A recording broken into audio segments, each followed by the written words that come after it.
Hello friends, welcome to Jece channel. இன்னைக்கு நம்ம என்ன பார்க்க போறோம் அப்படினா எல்லாருக்கும் ரொம்ப பிடிச்ச ஒரு ஐட்டம் தான் பார்க்க போறோம். வாங்க வீடியோக்குள்ள போய் பார்க்கலாம். குல்ஃபி ஐஸ் எப்படி செய்யறது அப்படின்றத தான் பார்க்க போறோம்.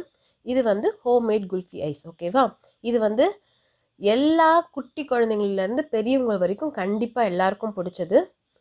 நம்ம வீட்லயே செய்யறதுனால ரொம்ப ஹெல்தியும் கூட. இது எந்த சீசன்ல வேணா நம்ம சாப்பிடலாம். ஃபர்ஸ்ட் வந்து இதுக்கு என்னென்ன தேவையான பொருட்கள் அப்படின்றத நம்ம பார்த்துடலாம். முந்திரி ஒரு 5 எடுத்து வச்சுருக்கேன். இது வந்து எல்லாமே நம்ம தேவைக்கேற்றாப்புல நம்ம மாற்றிக்கலாம், நிறையாவும் போட்டுக்கலாம். அதுக்கப்புறம் பாதாம் ஒரு 5, பிஸ்தா ஒரு 5, ஏலக்காய் வந்து 3 எடுத்திருக்கேன். ஃபர்ஸ்ட் என்ன பண்ணிக்கணும்னா முந்திரி, பாதாம், பிஸ்தா இது மூணுத்தையுமே வந்து இந்த வீடியோவில் காட்டுற மாதிரி குட்டி குட்டியாக கட் பண்ணிக்கோங்க. அதுக்கப்புறம் ஏலக்காவை வந்து நசுக்கிட்டு அது உள்ளே இருக்கிற விதைகளை மட்டும் எடுத்து வச்சுக்கோங்க. அதுக்கப்புறம் சர்க்கரை வந்து ஆப்ஷனல் தான். நான் வந்து ஒரு 6லேருந்து 7 ஸ்பூன் வரைக்கும் எடுத்திருக்கேன். இது வந்து அவங்கவுங்க இனிப்புக்கு ஏற்றாப்புல மாற்றிக்கலாம். இது வந்து நான் சொல்கிற அளவு எல்லாமே வந்து 1/2 லிட்டர் பாலுக்கு. அதுக்கப்புறம் கஸ்டர்ட் பவுடர் வந்து 3 ஸ்பூன். இது வந்து நிறையா ஃப்ளேவரில் இருக்குது. வெண்ணிலா ஃப்ளேவர், பைனாப்பிள் ஃப்ளேவர், இது மாதிரி நிறைய ஃப்ளேவர்ஸ் இருக்குது. எது வேணாலும் பண்ணிக்கலாம், எதுலனாலும் பண்ணலாம், ரொம்ப நல்லா தான் இருக்கும். அதுக்கப்புறம் பால் வந்து 1/4 டம்ளர் பால் எடுத்து வச்சுருக்கேன். இது வந்து நம்ம காய்ச்சி ஆறின பால், ஆல்ரெடி காய்ச்சி வச்ச பால் தான், ஆறின பால். ஸோ இந்த கஸ்டர்ட் பவுடரில் ஃபஸ்ட்டு என்ன பண்ணிக்கணும்னா அதை உள்ளே ஊற்றி மிக்ஸ் பண்ணிக்கோங்க. நல்லா கட்டிலாம் இல்லாதபடிக்கு நல்லா மிக்ஸ் பண்ணிடுங்க. இது நான் செய்கிறது வந்து பைனாப்பிள் ஃப்ளேவர். ஸோ நம்மளுடைய குல்ஃபி ஐஸ் வந்து ஃபுல்லாகவே வந்து அந்த பைனாப்பிள் ஃப்ளேவர்லேயே இருக்கும். பாருங்கள், இந்த மாதிரி நல்லா கட்டி இல்லாமல் நல்லா கலந்து வச்சுக்கோங்க.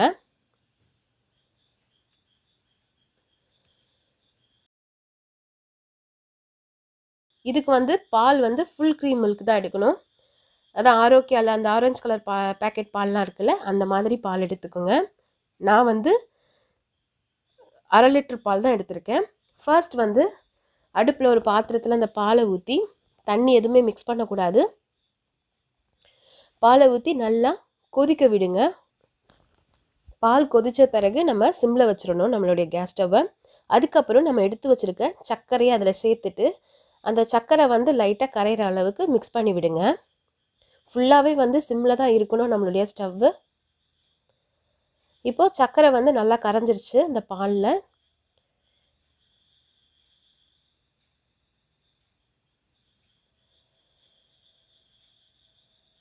இது செய்யும் போது கொஞ்சம் பெரிய பாத்திரம் வச்சுக்கிட்டிங்கன்னா உங்களுக்கு ஈஸியாக இருக்கும். இப்போது நம்ம மிக்ஸ் பண்ணி வச்சுருக்கோம்ல கஸ்டர்ட் பவுடரும் பாலையும், அதை வந்து இதில் சேர்த்துக்குங்க. கட்டி இல்லாமல் ஒருக்கா மிக்ஸ் பண்ணிவிட்டு அதுக்கப்புறம் பாலில் கலந்துக்குங்க. இது கலந்துட்ட உடனே நமக்கு வந்து பால் வந்து நல்லாவே திக்காக ஆரம்பிக்கும். ஒரு 2லேருந்து 3 நிமிஷம் ஆன பிறகு நம்ம ஆல்ரெடி வந்து ஏலக்காவை வந்து அந்த விதைகளை மட்டும் எடுத்து வச்சுருக்கோம்ல, அந்த விதைகளை சேர்த்துக்கோங்க உள்ள. இதை நீங்கள் மிக்ஸ் பண்ணிக்கிட்டே இருக்கணும், விட்டுறக்கூடாது. விட்டிங்கன்னா கீழே அடி பிடிச்சிரும் பாத்திரத்தில்.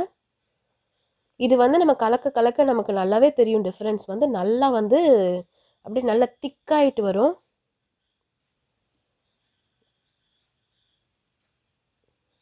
இது வந்து கஸ்டர்ட் பவுடர் வந்து 1/2 லிட்டர் பாலுக்கு தாராளமாக 3 ஸ்பூன் கரெக்டாக இருக்கும். அப்படி இன்னும் கொஞ்சம் உங்களுக்கு நிறையா வேணும் அப்படின்னு நினச்சிங்கன்னா 4 ஸ்பூன் சேர்த்துக்கலாம். அதுக்கு மேலே சேர்க்காதீங்க, நல்லா இருக்காது. பாருங்கள், இப்போ நல்லா திக்காகுது, தெரியுதா உங்களுக்கு? அவ்வளோதான், திக்காயிடுச்சு. இப்போ நம்ம என்ன பண்ணணும்னா ஃபுல்லாக வந்து அந்த பால் வந்து ஃபுல்லாக சூடு ஆறணும். நல்லா சூடு ஆறினதுக்கு பிறகு நம்ம பிஸ்தா, பாதாம், முந்திரி 3மே வந்து அதில் சேர்த்துக்குங்க. சேர்த்துட்டு நல்லா மிக்ஸ் பண்ணி விட்டுருங்க.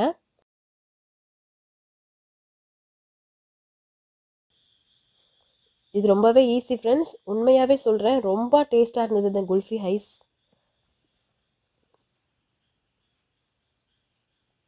நல்லா மிக்ஸ் பண்ணியாச்சு. இப்போது நம்ம ஐஸ்கிரீம் மோல்டில் இதை சேர்த்துட வேண்டியதான். இந்த மோல்டு வந்து எல்லா சூப்பர் மார்க்கெட்லேயும் கிடைக்குது, ஆன்லைன்லேயும் அவைலபிளாக இருக்குது. ஸோ இதனுடைய லிங்க் வந்து நான் டிஸ்கிரிப்ஷனில் தரேன், வேணுன்றவங்க பார்த்துக்கோங்க. இந்த மாதிரி கொஞ்சம் கொஞ்சமாக எடுத்து எல்லாத்துலேயும் ஃபில் பண்ணிக்கோங்க. இது வந்து நான் செஞ்ச அளவு வந்து இந்த மாதிரி 8 குல்ஃபி ஐஸ் செய்கிறதுக்கு வந்தது. அதுக்கப்புறம் ஒரு டம்ளரில் எக்ஸ்ட்ரா ஊற்றவும் வந்துச்சு. சப்போஸ் நம்ம வீட்டில் இப்போ உங்கள் வீட்டிலலாம் மோல்டு இல்லை அப்படின்னா சாதாரணமாக நம்ம வீட்டில் நிறைய டம்ளர்ஸ் இருக்கும், குட்டி குட்டி டம்ளர்ஸ் எடுத்து நீங்கள் அது மாதிரி ஊற்றிக்கலாம். ஸோ அவ்வளோதான், நம்மளுடைய மோல்டு எல்லாத்தையுமே வந்து அந்த ஸ்டிக்கெல்லாம் வச்சு க்ளோஸ் பண்ணிடுங்க. இப்போ பாருங்கள், நான் டம்ளர்லேயும் ஊற்றி காட்டுறேன் உங்களுக்கு அதை எப்படி பண்ணணும், எப்படி வைக்கணுன்ட்டு. மீதி இருக்கிறத நான் டம்ளரில் ஊற்றிக்கிட்டேன்.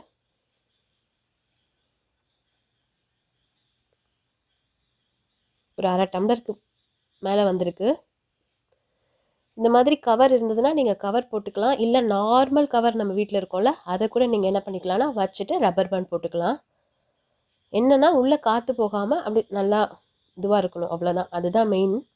பாருங்கள், இந்த மாதிரி ரப்பர் பேண்ட் போட்டுட்டு பாருங்கள், இப்போது ஸ்டிக்கை உள்ளே இன்சர்ட் பண்ணிடுங்க. அவ்வளோதான். இப்போது இதை ஃப்ரீசரில் வச்சுருங்க. ஃப்ரீசரில் வச்சுட்டு ஒரு நாள் ஃபுல்லாக விட்டுருங்க. கூலிங் வந்து நல்லா ஃபுல்லாக வச்சுருங்க. அந்த ஃபைலெல்லாம் இருக்கும்ல அந்த மாதிரி நல்லா ஃபுல்லாக வச்சிங்கன்னா ஒரு 8 மணி நேரத்தில் நமக்கு நல்ல ஒரு குல்ஃபி ஐஸ் கிடச்சிரும். பாருங்கள், இது அடுத்த நாள் எடுத்தாச்சு. நான் உங்களுக்கு ஓப்பன் பண்ணி காட்டுறேன் எப்படி இருக்குன்ட்டு. பொறுமையாக எடுக்கணும் நம்ம.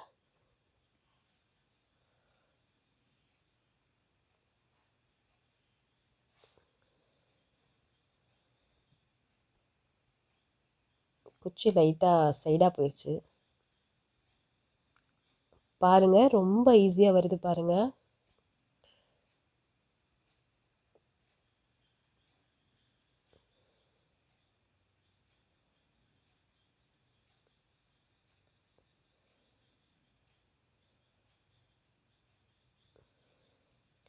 இப்போ இந்த மோல்ட்லேருந்து எடுக்கும் போது லைட்டாக ஒரு ஒரு ஒரு நிமிஷம் கிட்டத்தட்ட வந்து நம்ம தண்ணியில் கொஞ்சம் வச்சுட்டு எடுத்திங்கன்னா ஈஸியாக வரும்.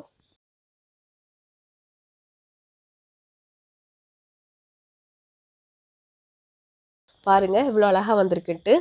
கண்டிப்பாக ஃப்ரெண்ட்ஸ் இதை நீங்கள் வீட்டில் ட்ரை பண்ணி பார்த்துட்டு எங்களுக்கு சொல்லுங்கள். உங்கள் வீட்டில் குட்டி பசங்க இருந்தாங்கன்னா கண்டிப்பாக ட்ரை பண்ணி பாருங்கள். பிள்ளைங்க நிஜமாகவே ரொம்ப என்ஜாய் பண்ணி இதை சாப்பிடுவாங்க. ப்ளஸ் நமக்கும் ஒரு திருப்தி, ஹோம்மேடாக நம்ம வந்து ஒரு குல்ஃபி செஞ்சு கொடுத்துருக்கோம் அப்படின்ட்டு. கண்டிப்பாக ஃப்ரெண்ட்ஸ் இதை நீங்கள் ட்ரை பண்ணி பார்த்துட்டு எங்களுக்கு கமெண்ட் பண்ணுங்கள் எப்படி வந்தது அப்படின்ட்டு. கண்டிப்பாக ஃப்ரெண்ட்ஸ் இந்த வீடியோ உங்களுக்கு பிடிச்சிருக்கும்னு நம்புகிறேன். இந்த வீடியோ உங்களுக்கு பிடிச்சிருந்ததுன்னா லைக் பண்ணுங்கள், ஃப்ரெண்ட்ஸோட ஷேர் பண்ணுங்கள். இன்னும் சப்ஸ்கிரைப் பண்ணாமல் இருந்தீங்கன்னா சப்ஸ்கிரைப் பண்ணுங்கள். கூடவே இருக்கிற பெல் பட்டனையும் ப்ரெஸ் பண்ணிக்கோங்க. அப்போ தான் நாங்கள் போடுற ஒவ்வொரு வீடியோஸும் நீங்கள் மிஸ் பண்ணாமல் பார்க்கலாம். Thank you friends.